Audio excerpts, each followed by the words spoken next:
അപ്പോൾ നമ്മൾ അടുത്ത സ്റ്റെപ്പിലേക്ക് പോവാണ്. അജിത് വളരെ സിസ്റ്റമാറ്റിക് ആയിട്ട് ഇപ്പോൾ നിങ്ങൾക്ക് ഷെയർ ചെയ്യാൻ പോകുന്ന ഈ കാര്യങ്ങൾ നിങ്ങളുടെ അക്കൗണ്ട് സ്ട്രീമിലേക്ക് നിങ്ങൾക്ക് എത്തിക്കേണ്ടതാണ്. അപ്പോൾ അതുകൊണ്ട് വളരെ ശ്രദ്ധിച്ചിരിക്കുക. സോ അജിത്. Okay, yes. അപ്പോൾ നമ്മൾ ബഡ്ജറ്റിംഗ് സിസ്റ്റത്തിലേക്കാണ് ഡീറ്റെയിൽ ആയിട്ട് കയറുന്നത്. അപ്പൊ അതിൽ നമ്മൾ എന്താണ് ഒബ്സർവ് ചെയ്യേണ്ടത് എന്നുള്ളതിന്റെ റെസ്പോൺസിബിലിറ്റിയും ടീമിൽ നിന്നും നിങ്ങൾക്ക് എന്താണ് ടീമിന്റെ കയ്യിൽ നിന്ന് നമുക്ക് ഔട്ട്പുട്ട് ആയിട്ട് കിട്ടേണ്ടത് എന്നുള്ളതിന്റെ കാര്യം വളരെ ക്ലിയർ ആയിട്ട് നോട്ട് ചെയ്യുക. ഈ രണ്ട് കാര്യങ്ങളാണ് നമുക്ക് ഇന്ന് എന്ത് ചെയ്യേണ്ടത്, നിങ്ങളുടെ ഡീപ്പ് അണ്ടർസ്റ്റാൻഡിങ്ങിലേക്ക് കയറേണ്ടത്. ഒപ്പം ഈ ഷീറ്റ് ഇപ്പോ നമ്മൾ ഡിസ്കസ് ചെയ്യുന്നതിന്റെ മെയിൻ ഉദ്ദേശം എന്ന് പറഞ്ഞു കഴിഞ്ഞാൽ എങ്ങനെയാണ് ഈ ബജറ്റിനെ ഒബ്സർവ് ചെയ്യേണ്ടത് എന്നുള്ളത് നമ്മൾക്ക് അറിയണം. നമ്മൾ ഒരു പക്ഷേ ഇരുന്ന് ബജറ്റിംഗ് ഒന്നും മുഴുവനായിട്ട് ചെയ്യുന്ന എല്ലാ ആളുകളും ഇവിടെ ഉണ്ടാവില്ല. ചിലപ്പോൾ അക്കൗണ്ട്സ് എന്നായിരിക്കും ചെയ്യുന്നുണ്ടാവുക. But at the same time ആ ഷീറ്റിനെ ഒബ്സർവ് ചെയ്യാൻ നമ്മൾ പഠിക്കുക എന്ന് പറയുന്നത് വളരെ ഇമ്പോർട്ടന്റ് ആണ്. അപ്പോൾ അതിലേക്ക് നമുക്ക് ഒരു കാര്യം ആഡ് ചെയ്യാണ്. നമ്മൾ ബഡ്ജറ്റിംഗ് എന്ന് പറയുന്ന ഈ ഒരു ടോപ്പിക് ഏറ്റവും ഇമ്പോർട്ടൻ്റ് ആണ്. പല ബിസിനസ് ഓണേഴ്സും ചെയ്യാത്ത ഒരു കാര്യമാണ്.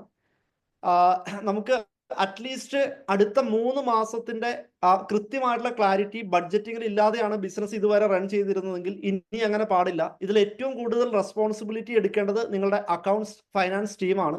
അപ്പോൾ അവർക്ക് കൃത്യമായിട്ട് കൊടുക്കേണ്ട ടൂളാണ് നമ്മളിപ്പോൾ ഷെയർ ചെയ്യാൻ വേണ്ടി പോകുന്നത്. കൃത്യമായിട്ട് നിങ്ങൾ മനസ്സിലാക്കുക.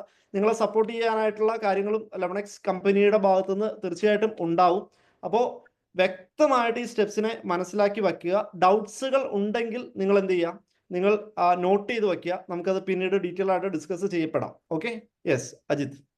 ഓക്കെ, അപ്പൊ നമ്മൾ 3 സ്റ്റെപ്സിലൂടെയാണ് ഈ കാര്യങ്ങളെ വളരെ സിംപ്ലിഫൈഡ് ആയിട്ട് ഡിസ്കസ് ചെയ്യുന്നത്. അപ്പൊ എല്ലാവരും വളരെ ശ്രദ്ധിച്ചിരിക്കുക. സ്റ്റെപ്പ് 1 എന്ന് പറയുന്നത് പ്രീവിയസ് ക്വാർട്ടറിന്റെ അനാലിസിസ് ആണ്. കഴിഞ്ഞ ക്വാർട്ടറിനെ പൂർണ്ണമായിട്ടും അനലൈസ് ചെയ്യുക എന്നുള്ളതാണ് ഫസ്റ്റ് സ്റ്റെപ്പ്. ഓക്കെ, അപ്പൊ ഓൾറെഡി കഴിഞ്ഞ ക്വാർട്ടറിൽ ബഡ്ജറ്റ് ചെയ്തിട്ടുള്ള ആളുകളെ സംബന്ധിച്ച് വളരെ ഈസി ആയിട്ട് നിങ്ങൾക്ക് ചെയ്യാം.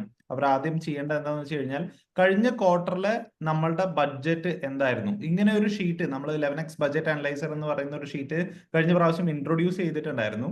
അപ്പോൾ നിങ്ങളുടെ ഈ ബഡ്ജറ്റ് അനലൈസറിൽ എന്താണ് ടാർഗറ്റ് ഉണ്ടായിട്ടുള്ളത്, ആദ്യം നമ്മൾ നോക്കേണ്ടത് ക്വാർട്ടറിലെ കഴിഞ്ഞ ക്വാർട്ടറിന്റെ നമ്മളുടെ റവന്യൂ ടാർഗറ്റ് എന്തായിരുന്നു നമ്മൾ ടാർഗറ്റ് ചെയ്തിട്ടുള്ള profit margin, net profit margin നമ്മൾ എന്തായിരുന്നു ടാർഗറ്റ് ചെയ്തിട്ടുള്ളത്, അത് രണ്ടും ആദ്യം ഒബ്സർവ് ചെയ്യുക.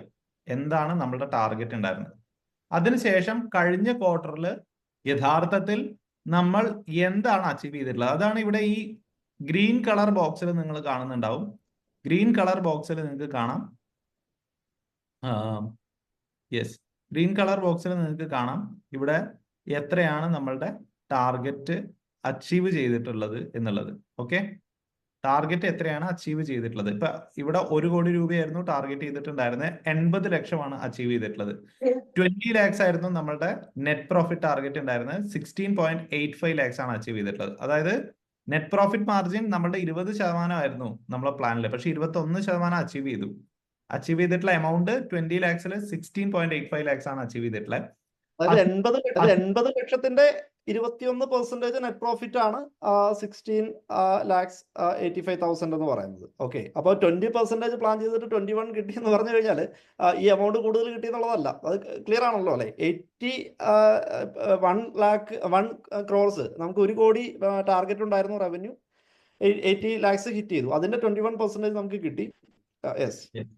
ഇനി അതെങ്ങനെയാണ് നമ്മൾക്ക് ഈ പറയുന്ന അച്ചീവ്മെന്റ് ഉണ്ടായിട്ടുള്ളത് എന്നുള്ളത് നമ്മൾ എന്ത് ചെയ്യണം, ഒബ്സർവ് ചെയ്യണം. ഓക്കെ, അതിന് നിങ്ങൾ എന്ത് ചെയ്യാം, നിങ്ങളുടെ ടോട്ടൽ എക്സ്പെൻസിന്റെ മെയിൻ ഹെഡേഴ്സ്, ഓക്കെ, ഇപ്പൊ നമ്മൾ സാലറി, അതുപോലെ തന്നെ ഇൻസെന്റീവ്സ്, അങ്ങനെ ഒരുപാട് കാര്യങ്ങൾ പീപ്പിൾ റിലേറ്റഡ് ആയിട്ടുള്ള എക്സ്പെൻസസ് ഉണ്ടാവും. അതിനെ നമുക്ക് എന്ത് ചെയ്യണം, പീപ്പിൾ എന്ന് പറയുന്ന ഒരു കാറ്റഗറിയിലായിരിക്കും അത് വരിക. അപ്പൊ ആ കാറ്റഗറൈസേഷൻ എല്ലാം ഇന്നത്തെ നിങ്ങൾക്ക് തരാൻ പോകുന്ന ടൂളിൽ ഓൾറെഡി ഉണ്ടാവും. അതിനനുസരിച്ച് ഈ കാറ്റഗറൈസേഷൻ ചെയ്താൽ മതി.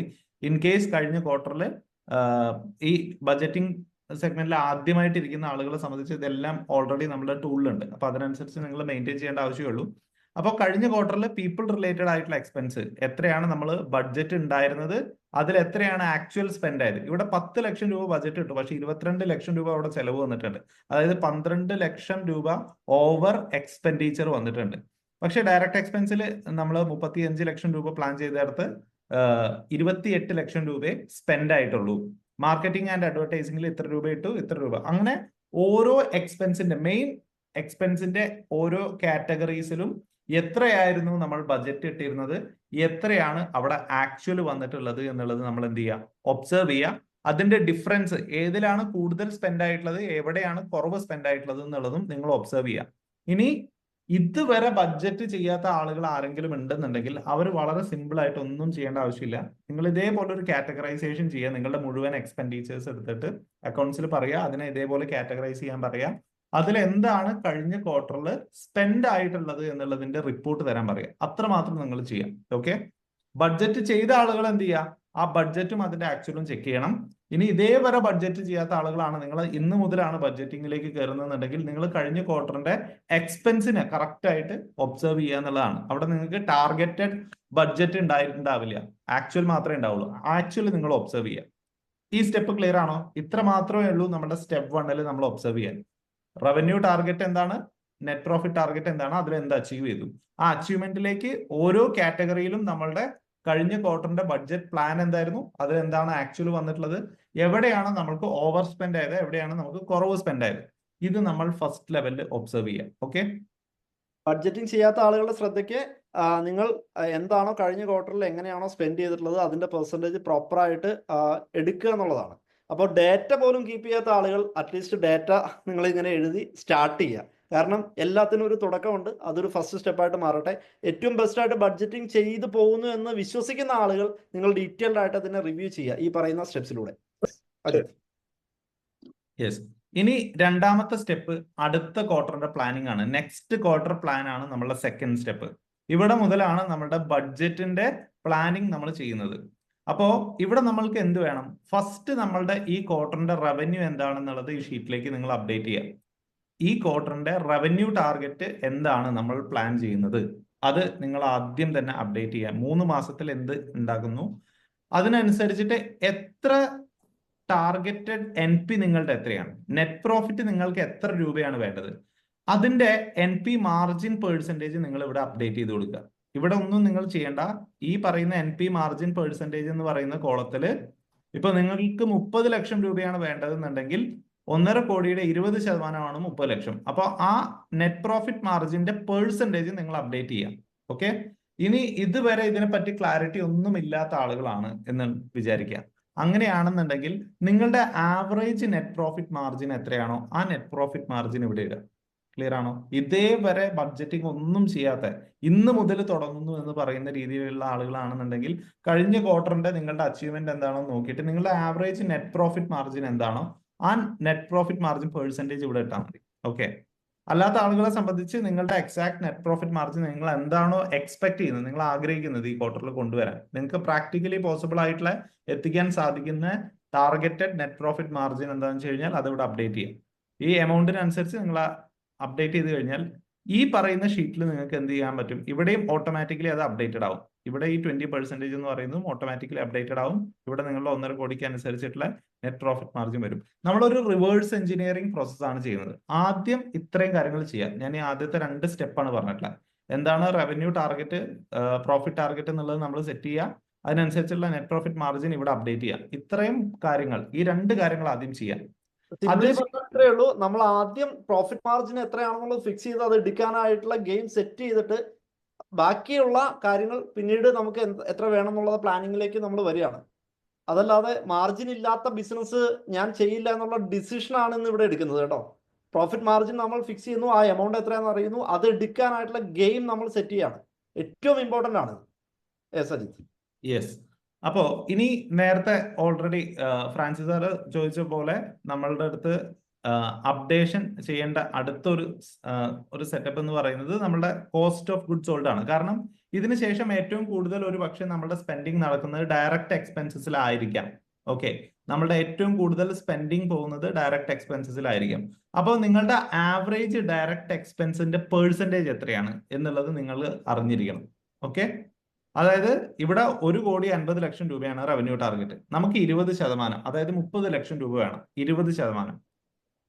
അപ്പൊ ബാക്കിയുള്ള 1,20,00,000 രൂപ വെച്ചിട്ടാണ് നമ്മൾ ബാക്കി എന്ത് ചെയ്യുന്നത്, ഇത്രയും കാറ്റഗറീസിലേക്ക് എക്സ്പെൻസസിനെ പ്ലാൻ ചെയ്യുന്നത്.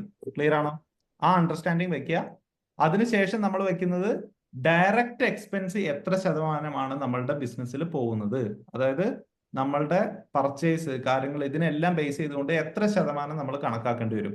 ആ പെർസെൻറ്റേജ് ഇവിടെ ആദ്യം അപ്ഡേറ്റ് ചെയ്യുക. അപ്പൊ ഇതിൽ കൊടുത്തിട്ടുണ്ട് COGS എന്ന് പറഞ്ഞിട്ട് 35% direct expense, cost of goods sold ആദ്യം തന്നെ 35% എന്താണെന്നുള്ളത് ഇവിടെ അപ്ഡേറ്റ് ചെയ്യുക. ഓക്കെ, ക്ലിയർ അല്ലേ? അപ്പോൾ ഡയറക്റ്റ് എക്സ്പെൻസിൽ പല ആളുകൾക്കും പലതായിരിക്കും വരിക. അപ്പൊ സർവീസ് ഇൻഡസ്ട്രിയിലാണെന്നുണ്ടെങ്കിൽ പല കാര്യങ്ങളായിരിക്കും വരിക, റീറ്റെയിൽ ബിസിനസ്സിലാണെങ്കിൽ സെപ്പറേറ്റ് ആയിട്ടായിരിക്കും വരിക. അപ്പൊ നിങ്ങളുടെ ഡയറക്റ്റ് എക്സ്പെൻസിന്റെ അണ്ടറിൽ വരുന്നത് എന്താണെന്നുള്ളത് നിങ്ങൾ ക്ലാരിറ്റിയിലേക്ക് കൊണ്ടുവരും. ഇനി അടുത്ത സ്റ്റെപ്പ്, COGS ഫിക്സ് ചെയ്തതിനു ശേഷം ബാക്കിയുള്ള പെർസെൻറ്റേജ് നമ്മൾ എന്ത് ചെയ്യാം, അതാണ് നമ്മൾ ഓരോ കാറ്റഗറിയിലും ഉൾപ്പെടുത്താം. ക്ലിയർ അല്ലേ? യെസ്. അപ്പൊ COGS ഫിക്സ് ചെയ്തതിനു ശേഷം നമ്മളുടെ ബാക്കിയുള്ള സെഗ്മെന്റിലേക്ക്, നിങ്ങൾക്ക് ഈ ക്വാർട്ടറിൽ കൂടുതൽ മാർക്കറ്റിംഗിലാണ് നിങ്ങൾ ഇൻവെസ്റ്റ് ചെയ്യുന്നതെങ്കിൽ നിങ്ങൾ ഈ വരാൻ പോകുന്ന റവന്യൂ ടാർഗറ്റിന്റെ എത്ര പെർസെന്റേജ് ആണ് മാർക്കറ്റിംഗിലേക്ക് ഇൻവെസ്റ്റ് ചെയ്യാൻ പോകുന്നത് അത് നിങ്ങൾ അപ്ഡേറ്റ് ചെയ്യുക. പീപ്പിൾ റിലേറ്റഡ് ആയിട്ട് എത്ര എക്സ്പെൻഡിച്ചേഴ്സ് നമുക്ക് വരും അതിന്റെ പെർസെന്റേജ് അപ്ഡേറ്റ് ചെയ്യുക. ഇനി ഇതിന്റെ ക്ലാരിറ്റി ഇല്ലെങ്കിൽ നിങ്ങൾ എന്ത് ചെയ്യണം, കഴിഞ്ഞ ക്വാർട്ടറിന്റെ റവന്യൂവിന്റെ എത്ര പെർസെന്റേജ് ആണ് ഇതിലേക്ക് പോയിട്ടുള്ളത് എന്നുള്ള ഒബ്സർവ് ചെയ്തിട്ട് നിങ്ങൾക്ക് ഇടാം. ഓക്കെ, അതും നിങ്ങൾക്ക് ചെയ്യാം. കഴിഞ്ഞ ക്വാർട്ടറിന്റെ എത്രയാണോ നിങ്ങൾക്ക് ഓരോ എക്സ്പെൻഡിച്ചേഴ്സും പോയത് എന്നുള്ളതിന്റെ ഡാറ്റയും നിങ്ങൾക്ക് ചെക്ക് ചെയ്തുകൊണ്ട് ഇതിലേക്ക് ഇടാം. ക്ലിയർ അല്ലേ? അപ്പോ ആദ്യം COGS സെറ്റ് ചെയ്യുക, COGSന്റെ പെർസെന്റേജ് സെറ്റ് ചെയ്യുക, അതിനുശേഷം ബാക്കിയുള്ള എക്സ്പെൻഡിച്ചേഴ്സിന്റെ ടാർഗറ്റഡ് പെർസെന്റേജ് ഇവിടെ അപ്ഡേറ്റ് ചെയ്യുക. അപ്പൊ ഇവിടെ നിങ്ങൾ ശ്രദ്ധിക്കേണ്ടത് നമ്മളുടെ നെറ്റ് പ്രോഫിറ്റ് മാർജിന്റെ പെർസെന്റേജ് കഴിഞ്ഞിട്ടുള്ള ബാക്കി പെർസെന്റേജ് ആണ് ഇവിടെ ഇടേണ്ടത്. അതായത് 1.5 കോടിയുടെ 20% എനിക്ക് നെറ്റ് പ്രോഫിറ്റ് ആയിട്ട് വേണം. അപ്പൊ ബാക്കി 80%, അതായത് 1,20,00,000 രൂപയാണ് എക്സ്പെൻഡിച്ചേഴ്സ് ആയിട്ട് പോവാൻ പാടുള്ളൂ. അതിൽ 35% എന്റെ എന്തായാലും എന്തിലേക്ക് പോകും, ഡയറക്റ്റ് എക്സ്പെൻസ് ആയിട്ട് പോകും. അപ്പൊ ബാക്കിയുള്ള പെർസെൻറ്റേജ് മാത്രമാണ് എന്തിലേക്ക് പോവാം, 45% ഉണ്ടാവും. ബാക്കി 45% ബാക്കിയുള്ള സെഗ്മെന്റിലേക്ക് പോവുക. അപ്പൊ ആ 45% ബാക്കിയുള്ള പീപ്പിളിൽ എത്രയാണ്, മാർക്കറ്റിംഗിൽ എത്രയാണെന്നുള്ളത് കൃത്യമായിട്ട് ഡിവൈഡ് ചെയ്യാം. അപ്പൊ നിങ്ങൾക്ക് ഇവിടെ എന്ത് കിട്ടും, ആ ബഡ്ജറ്റ് എമൗണ്ട് ഇവിടെ കൃത്യമായിട്ട് അറിയാൻ പറ്റും. എത്ര രൂപയാണ് ബഡ്ജറ്റ് എമൗണ്ട് എന്നുള്ളത് ഇവിടെ ഓട്ടോമാറ്റിക്കലി ഈ ടാർഗറ്റ് INR എന്നുള്ളടത്ത് ഓട്ടോമാറ്റിക്കലി അപ്ഡേറ്റഡ് ആവും. ഓക്കെ, ക്ലിയർ ആണോ? യെസ്. ഇനി ഇത്രയും കാര്യങ്ങൾ ചെയ്തതിനു ശേഷം ഈ ബഡ്ജറ്റ് എമൗണ്ട് എത്രയാണ് ഓരോ കാറ്റഗറിയിലും വരുന്നത് എന്നുള്ളതും നിങ്ങൾ നോക്കുക. ഇത്രയും കാര്യങ്ങൾ ഒരു ബിസിനസ് ഓണർ എന്നുള്ള ലെവലിൽ നമ്മൾ അറിഞ്ഞുകൊണ്ട് ചെയ്തു കഴിഞ്ഞാൽ കുറേയും കൂടെ ബെറ്റർ ആണ്. കാരണം ഇതേവരെ നമ്മൾ എക്സ്പെൻസിന്റെ ഭാഗത്ത് നോക്കിയില്ലെങ്കിൽ നമ്മൾ അക്കൗണ്ട്സിന്റെ കൂടെ ഇത്രയും കാര്യങ്ങളുടെ ഒരു ക്ലാരിറ്റി, അതായത് ഓരോ ഹെഡേഴ്സിന്റെ മുകളിൽ എത്ര സ്പെൻഡ് ചെയ്യപ്പെടണം എന്നുള്ളതിന്റെ ക്ലാരിറ്റി നമ്മൾ കൂടെ ഇരുന്നിട്ട് സെറ്റ് ചെയ്ത് കഴിഞ്ഞാൽ അത് ബെസ്റ്റ് ആണ്. ഓക്കെ, ഇനി അടുത്ത സ്റ്റെപ്പിലേക്ക് നമുക്ക് പോവാം. ഈ സ്റ്റെപ്പ് ക്ലിയർ അല്ലേ?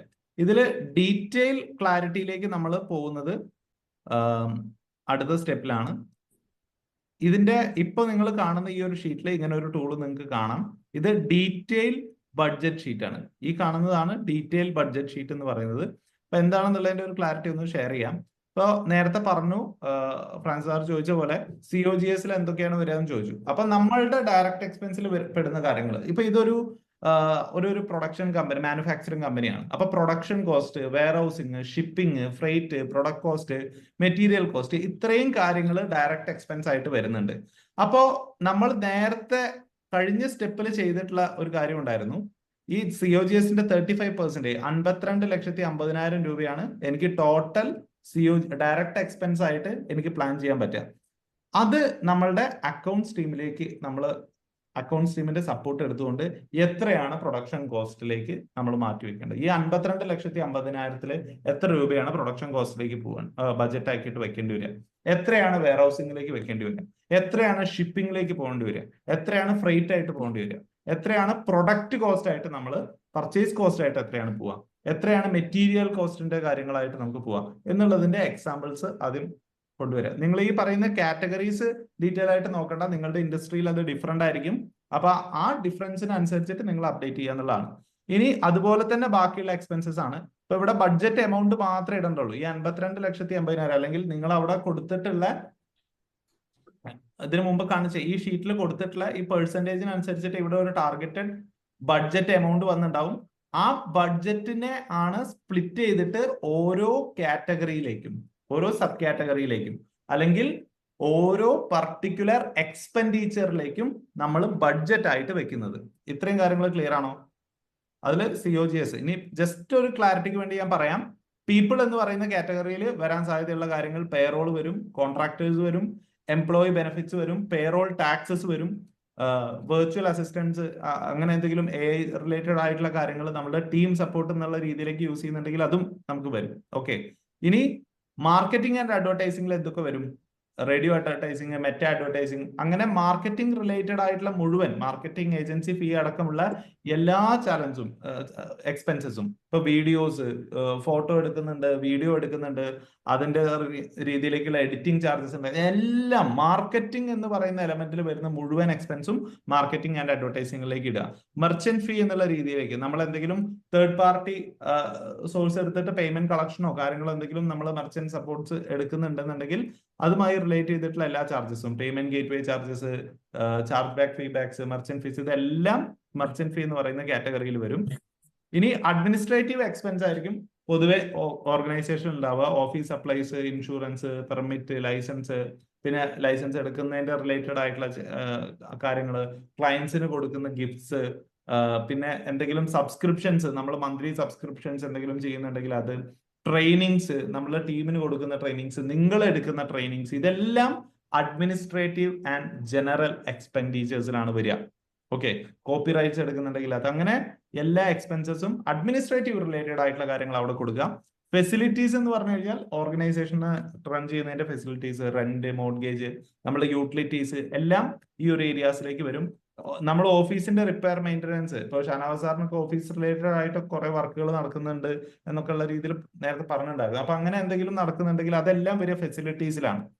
ടെക്നോളജി ആൻഡ് ടൂൾസ് എന്ന് പറയുമ്പോൾ നമ്മൾ ഇപ്പോൾ നമ്മുടെ ഇൻഫ്രാസ്ട്രക്ചേഴ്സ് ഉണ്ടാവും, ഡിജിറ്റൽ ഇൻഫ്രാസ്ട്രക്ചേഴ്സ്, അതുപോലെ തന്നെ നമ്മുടെ sales software, marketing software, web hosting, അങ്ങനത്തെ റിലേറ്റഡ് ആയിട്ടുള്ള എല്ലാ കാര്യങ്ങളും, ഇപ്പോൾ വെബ് മെയിൻ്റനൻസ്, ERP സെറ്റ് ചെയ്യുന്നുണ്ടെങ്കിൽ അത്, ഇതെല്ലാം ടെക്നോളജി ആൻഡ് ടൂൾസ് ആണ്, നമ്മുടെ ഓർഗനൈസേഷനെ റൺ ചെയ്യുന്നതിന്റെ ടൂൾസ് ആണ്. പിന്നെ ഇവന്റ്സ്, നമ്മൾ എന്തെങ്കിലും റിലേറ്റഡ് ആയിട്ടുള്ള ഇവന്റ്സോ കാര്യങ്ങളോ കണ്ടക്ട് ചെയ്യുന്നുണ്ടെങ്കിൽ, മന്ത്ലി മീറ്റപ്സ് നമ്മൾ നടത്തുന്നുണ്ടെങ്കിൽ അതെല്ലാം ഇവന്റ്സിലാണ് വരിക.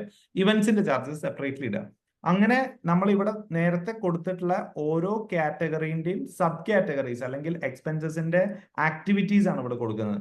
ആ ആക്ടിവിറ്റീസിലേക്ക് നമ്മൾ നേരത്തെ ബഡ്ജറ്റ് ചെയ്ത ഈ ടോട്ടൽ എമൗണ്ട് ഉണ്ടല്ലോ, 15 ലക്ഷം, 52 ലക്ഷം, 15 ലക്ഷം, 3 ലക്ഷം, 10 ലക്ഷം എന്നൊക്കെ പറയുന്ന രീതിയിൽ ബഡ്ജറ്റ് ചെയ്തിട്ടുള്ള ഈ എമൗണ്ടിന്റെ ഓരോ സ്പ്ലിറ്റപ്പും നമ്മൾ അക്കൗണ്ട് സ്ട്രീമിൽ നിന്ന് അവരുടെ അടുത്ത്, പ്രത്യേകിച്ച് ആ ഭാഗം ഏറ്റവും നന്നായിട്ട് വർക്ക് ചെയ്യാൻ പറ്റുന്നത് അക്കൗണ്ട് സ്ട്രീമിലായിരിക്കും. കാരണം ആ എക്സ്പെൻസ് എല്ലാം കാണുന്നത് അവരാണ്. അപ്പൊ അവരെ സംബന്ധിച്ച് അവർക്ക് കൃത്യമായിട്ടുള്ള ധാരണ ഉണ്ടാവും എത്ര എമൗണ്ട് ആണ് ഓരോന്നിലേക്കും യഥാർത്ഥത്തിൽ സ്പ്ലിറ്റ് ചെയ്യേണ്ടി വരിക എന്നുള്ളത്. അത് നിങ്ങൾ കറക്റ്റ് ആയിട്ട് അവരുടെ ഭാഗത്തേക്ക് വിട്ടുകൊടുക്കുക. അവർ കൃത്യമായിട്ട് അതിന്റെ ഒരു ബഡ്ജറ്റ് നമുക്ക് ചെയ്തു തരുന്നതായിരിക്കും. അപ്പോൾ ആ എമൗണ്ട് എത്രയാണെന്നുള്ളത് സെറ്റ് ആയി കഴിഞ്ഞാൽ നമ്മളുടെ ഈ ബഡ്ജറ്റ് ക്ലിയർ ആയി. അപ്പൊ ഇതിൽ എവിടെയെങ്കിലും നമുക്ക് കൂടുതൽ എമൗണ്ടിന്റെ ആവശ്യകത ഉണ്ടെങ്കിൽ അവിടെ നമ്മൾ എന്ത് ചെയ്യണം? ആ ബഡ്ജറ്റിലെ ബാക്കിയുള്ള ഏതെങ്കിലും ഏരിയാസിൽ നിന്ന് അത് കട്ട് ഓഫ് ചെയ്തിട്ട് എടുക്കണം. അല്ലാതെ നമ്മുടെ നെറ്റ് പ്രോഫിറ്റിൽ നിന്ന് നമുക്ക് എടുക്കാൻ അധികാരമില്ല. നെറ്റ് പ്രോഫിറ്റ് പിന്നെ കുറയ്ക്കാൻ സാധിക്കില്ല. ഓക്കെ, 20% നെറ്റ് പ്രോഫിറ്റ് ആണെങ്കിൽ ബാക്കി 80% കൊണ്ട് നമ്മളുടെ ചെലവുകളെ തീർക്കാൻ പറ്റിക്കോളും. അപ്പോ രണ്ട് കാര്യങ്ങളാണ് ഇതിൽ നോക്കേണ്ട. ബഡ്ജറ്റ് എമൗണ്ട് എത്രയായിരുന്നു നമ്മൾ ഓരോ കാറ്റഗറിക്കും വെച്ചത്, അതിനനുസരിച്ചിട്ടുള്ള എമൗണ്ട്സ് നമ്മൾ സ്പ്ലിറ്റ് അപ്പ് ചെയ്തിട്ട് എടുക്കുക. ഇത്രയും കാര്യങ്ങൾ ചെയ്യാം. ഇനി അടുത്ത സ്റ്റെപ്പ് എന്ന് പറയുന്നത് നമുക്ക് എന്താണ്? ഈ ബഡ്ജറ്റിനെ നമ്മൾ എങ്ങനെ ട്രാക്ക് ചെയ്യണം എന്നുള്ളതാണ്. ഓക്കെ, അപ്പൊ ഫസ്റ്റ് സ്റ്റെപ്പ് നമ്മൾ പ്രീവിയസ് ക്വാർട്ടറിനെ ചെക്ക് ചെയ്തു, എന്താണ് ഓരോ കാറ്റഗറിയിലും സ്പെൻഡ് ആയിട്ടുള്ളത്. സെക്കൻഡ് സ്റ്റെപ്പിൽ നമ്മൾ എന്ത് ചെയ്തു? ഡീറ്റെയിൽ ആയിട്ടുള്ള ബഡ്ജറ്റ് ഓരോ കാറ്റഗറിക്കും നമ്മളുടെ നെറ്റ് പ്രോഫിറ്റ് എത്ര വരണം എന്നുള്ളത് നമ്മൾ പ്ലാൻ ചെയ്തിട്ട് ബാക്കി ആ റവന്യൂന്റെ ബാക്കി എമൗണ്ടിനെ നമ്മൾ ബഡ്ജറ്റിലേക്ക് ഇട്ടു. ആ ബഡ്ജറ്റിനെ ബേസ് ചെയ്തുകൊണ്ട് നമ്മൾ ഓരോ എക്സ്പെൻസസ് ഓരോ സബ് കാറ്റഗറിയിലും എത്ര രൂപയാണ് സ്പെൻഡ് ചെയ്യേണ്ടത് എന്നുള്ളത് നമ്മുടെ ടീമിന്റെ സപ്പോർട്ടും കൂടെ എടുത്ത് നമ്മൾ കംപ്ലീറ്റ്ലി ലിസ്റ്റ് ഡൗൺ ചെയ്തു. ഇപ്പൊ ബഡ്ജറ്റ് നമുക്ക് ക്ലിയർ ആയി. ഓക്കെ, മൂന്നാമത്തെ സ്റ്റെപ്പ് ഇതിനെ എങ്ങനെ ട്രാക്ക് ചെയ്യണം. ഈ ട്രാക്കിംഗ് ഇല്ലാതെ ഒരിക്കലും ഈ പറയുന്ന ബഡ്ജറ്റോ ഈ എമൗണ്ടോ ഒന്നും നിങ്ങൾ അച്ചീവ് ചെയ്യാൻ പോകുന്നില്ല. അപ്പൊ അവിടെ ആദ്യം ചെയ്യേണ്ടത് ഈ ഒരു ഷീറ്റ് ഡീറ്റെയിൽ ആയിട്ട് എല്ലാ വീക്കിലും നമ്മളുടെ ടീമിൽ ഈ ബഡ്ജറ്റിനനുസരിച്ചിട്ട് എത്രയാണ് സ്പെൻഡ് ആയിട്ടുള്ളത് എന്നുള്ളത് ഇവിടെ ആക്ച്വൽ എന്ന് പറയുന്ന ഒരു കോളം കാണാം. ഈ കോളം മാത്രം എല്ലാ വീക്കിലും ടോട്ടലി ഇതുവരെ എത്ര സ്പെൻഡ് ആയി എന്നുള്ളത് അവരുടെ അടുത്ത് അപ്ഡേറ്റ് ചെയ്ത് പോകാൻ വേണ്ടി പറയാം. അക്കൗണ്ട്സ് ടീമില് കൃത്യമായിട്ട് ഒരു വീക്കെൻഡ് ആവുന്ന സമയത്ത് ആ കാറ്റഗറിയിലേക്ക് എത്ര എമൗണ്ട് സ്പെൻഡ് ആയി എന്നുള്ളത്, ടോട്ടൽ എമൗണ്ട് സ്പെൻഡ് ആയത് എത്രയാന്ന് വെച്ച് കഴിഞ്ഞാൽ അതുവരെ, അതായത് ഇപ്പോ ജനുവരി 1 മുതൽ 10-ാം തീയതി വരെ ആണെങ്കിൽ 10-ാം തീയതി വരെ എത്ര സ്പെൻഡ് ആയി, ഇനി നമ്മൾ 20-ാം തീയതി ഇരിക്കുമ്പോൾ ജനുവരി 1 മുതൽ 20-ാം തീയതി വരെ എത്ര സ്പെൻഡ് ആയി, അതിന്റെ ടോട്ടൽ എമൗണ്ട് എത്രയാണോ റിയാലിറ്റിയിൽ സ്പെൻഡ് ആയത് അത് ഇവിടെ അപ്ഡേറ്റ് ചെയ്യാൻ വേണ്ടി പറയാം. ഇത് അപ്ഡേറ്റ് ചെയ്യുന്ന പക്ഷം വീക്ക്ലി ഇത് അപ്ഡേറ്റ് ചെയ്യണം. എന്നിട്ട് നിങ്ങൾ എന്ത് ചെയ്യണം, ആ വീക്കെൻഡിൽ കൃത്യമായിട്ട് ഇത് അപ്ഡേറ്റ് ചെയ്തതിന് ശേഷം ഈ ഷീറ്റ് ഡീറ്റെയിൽ ആയിട്ട് നിങ്ങൾ നോക്കണമെന്നില്ല, ഈ കാണുന്ന ഷീറ്റ് മാത്രം ഒബ്സർവ് ചെയ്താൽ മതി. പക്ഷെ ഈ ഷീറ്റിലെ ഈ ഒരു പാർട്ട് ഡീറ്റെയിൽ ആയിട്ട് നമ്മൾ ചെക്ക് ചെയ്യണം. ഇവിടെ എന്താ ചെക്ക് ചെയ്യേണ്ടത്, ഓരോ കാറ്റഗറിയിലും എന്തായിരുന്നു എൻ്റെ ബഡ്ജറ്റ്, എന്താണ് ഇതുവരെ സ്പെൻഡ് ആയത്. ഇപ്പൊ ഇവിടെ ഡിഫറൻസ് എന്ന് പറയുന്ന ഒരു കാര്യം നിങ്ങൾക്ക് കാണാം. ഇവിടെ കണ്ടോ, 15 ലക്ഷം രൂപ ബഡ്ജറ്റ് ഇട്ടു, പക്ഷെ 22 ലക്ഷം രൂപ ചെലവായി. അതായത് നമ്മൾ എക്സ്പെക്ട് ചെയ്തതിനേക്കാൾ 7 ലക്ഷം രൂപ അധികം അവിടെ സ്പെൻഡ് ചെയ്യപ്പെട്ടിട്ടുണ്ട്. അങ്ങനെ റെഡിൽ കാണുന്ന ഏരിയാസ് നിങ്ങൾ കാണുമ്പോൾ അപ്പൊ എന്ത് ചെയ്യുക, ഈ ഡീറ്റെയിൽ ബഡ്ജറ്റ് ഷീറ്റിലേക്ക് നോക്കുക, എന്തുകൊണ്ട് അവിടെ സ്പെൻഡ് ആയി, എന്തുകൊണ്ട് അങ്ങനെ ഓവർ സ്പെൻഡിങ്ങിലേക്ക് പോയി എന്നുള്ളത്. അപ്പോൾ അങ്ങനെ സ്പെൻഡിലേക്ക് അധികം പോകാൻ സാധ്യതകളില്ല. നമ്മൾ ഇനീഷ്യലി വീക്ക് ടു വീക്ക് ഈ പറയുന്ന കാര്യങ്ങൾ ഒബ്സർവ് ചെയ്ത് പോവുകയാണെങ്കിൽ അങ്ങനെ ഒരു ഓവർ സ്പെൻഡിലേക്ക് പോവില്ല. പക്ഷെ അങ്ങനത്തെ സിറ്റുവേഷൻസ് വരുന്ന സമയത്ത് നിങ്ങൾക്ക് റെഡിലേക്ക് പോവാൻ സാധ്യതയുണ്ട് എന്നുള്ളതൊക്കെ കാണുമ്പോൾ നിങ്ങൾക്ക് എന്ത് ചെയ്യാം, അവിടെ ഡീറ്റെയിൽ ബഡ്ജറ്റ് ഷീറ്റ് നോക്കുക. അല്ലാത്ത പക്ഷം ഈ പറയുന്ന ഷീറ്റ് നിർബന്ധമായിട്ടും നിങ്ങൾ ഒബ്സർവ് ചെയ്ത് പോകണം. ഇതിൽ എന്താണ് ഒബ്സർവ് ചെയ്യേണ്ടത് എന്നുള്ളതാണ് ഇവിടെ എഴുതിയിട്ടുള്ളത്. ടോട്ടൽ ബഡ്ജറ്റ് എമൗണ്ട് എത്രയായിരുന്നു, ആക്ച്വൽ ഓരോ കാറ്റഗറിയിലും എത്രയാണ് സ്പെൻഡ് ആയിട്ടുള്ളത്, എന്താണ് ഡിഫറൻസിൽ നിൽക്കുന്നത്, ഇതിന്റെ ക്ലാരിറ്റി നിങ്ങൾ എടുത്ത് പോകണം. ക്ലിയർ ആണോ? ഓക്കെ, ഇത് ക്വാർട്ടർലി ബഡ്ജറ്റ് ആണ്. ഇതിന്റെ ഒരു എഫക്റ്റീവ്നെസ് നിങ്ങൾക്ക് ഇൻക്രീസ് ചെയ്യണമെങ്കിൽ എന്ത് ചെയ്യാം, നിങ്ങൾക്ക് മന്ത്ലിക്കും കൂടെ ഇതിനെ കൺവേർട്ട് ചെയ്തെടുക്കാം. അപ്പൊ സിമ്പിൾ ആണ്, ഇതേ കാര്യം മന്തിന്റെ ടാർഗറ്റ് വെച്ചിട്ട് സെറ്റ് ചെയ്യാവുന്നേ ഉള്ളൂ. ഓക്കെ, അപ്പോ എന്തുകൊണ്ട് ബിസിനസ്സിൽ ക്യാഷ് വരുന്നില്ല, ഗ്രോത്ത് വരുന്നില്ല എന്നുള്ളത് അറിയണമെന്നുണ്ടെങ്കിൽ ഈ ബഡ്ജറ്റിംഗിലേക്ക് കടക്കുന്നതിന് മുമ്പ് നിങ്ങൾ ഇരുന്ന നിങ്ങളുടെ ബോഡി ലാംഗ്വേജും ഇപ്പൊ ഇത് സംസാരിച്ചുകൊണ്ടിരുന്ന ബോഡി ലാംഗ്വേജും ഒന്ന് ഒബ്സർവ് ചെയ്താൽ മതി. ഓക്കെ, അപ്പോ ഏറ്റവും ഇമ്പോർട്ടന്റ് ആയിട്ടുള്ള ആ ഒരു ടോപ്പിക്ക് സംസാരിക്കുമ്പോൾ നമുക്ക് അത്രയും ഇൻട്രസ്റ്റ് ആയിട്ട് ഇരിക്കാൻ പറ്റാത്തതിന്റെ റീസൺ, നമ്മൾ ആരും ബിസിനസ് ഓണേഴ്സ് ആരും ഈ ഒരു ടോപ്പിക്കിൽ ഇൻട്രസ്റ്റ് ഉള്ള ആളുകളല്ല. അത് റിയാലിറ്റിയാണ്, അത് എഗ്രി ചെയ്തേ പറ്റും. ബട്ട് ഇൻട്രസ്റ്റ് കാണിക്കണം. കാരണം ബിസിനസിന്റെ ലാംഗ്വേജ് ഫൈനാൻസ് ആണ്. ആ ഫൈനാൻസിന്റെ മുകളിൽ കൺട്രോൾ എടുത്താൽ മാത്രമാണ് നമുക്ക് റിസൾട്ട് ഹിറ്റ് ചെയ്യാനായിട്ട് പറ്റുക എന്നുള്ളതാണ്.